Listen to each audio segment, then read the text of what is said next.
বাঙ্গালী bridge, এটা অনেক দিনের লালিত স্বপ্ন ছিল। এই এলাকার মানুষ আজকে যেখানে মানববন্ধন হচ্ছে, আমাদের সলুয়া 1 নম্বর ওয়ার্ড, 3 কিলোমিটার ভাই হেঁটে এখানে এসেছেন, গাড়ি এখানে আসে না।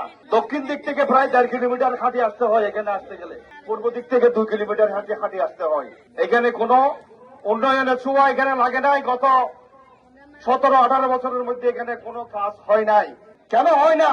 গত 16 বছর যাবত এটার কোনো মেরামত করা হয় নাই। আমরা ইনশাআল্লাহ এখন অনেকদিন পর, অনেক ত্যাগ পর বাংলাদেশ জাতীয়তাবাদী দল এখন ক্ষমতায় আছেন। আমাদের নেতা তারেক রহমান বাংলাদেশের প্রধানমন্ত্রী।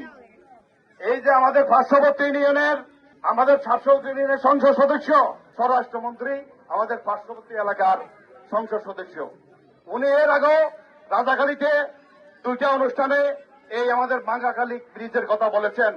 উনি করে দিবে এরকম ওয়াদা দিয়েছেন।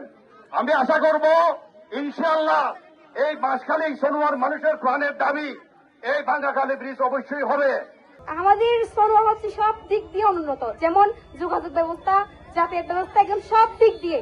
তো আমাদের শিক্ষা ব্যবস্থা যেহেতু উন্নত, তো আমাদের পড়ালেখা করতে রাজাখালী যেতে হয়। রাজাখালী যাওয়ার জন্য আমাদের অবশ্যই প্রয়োজন একটা ব্রিজ। তো আমাদের এখানে কোনো ব্রিজ নাই, তো আমাদের একটা ব্রিজ অতিরিক্ত প্রয়োজন।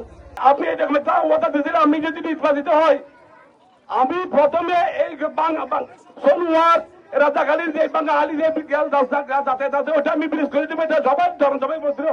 3 জায়গায় আমার এখনো রেকর্ড আছে। দয়া করি আপনার কাছে আমার অনুরোধ, সবাই এক দূরে বলেন আমাদের দাবি, আমাদের দাবি।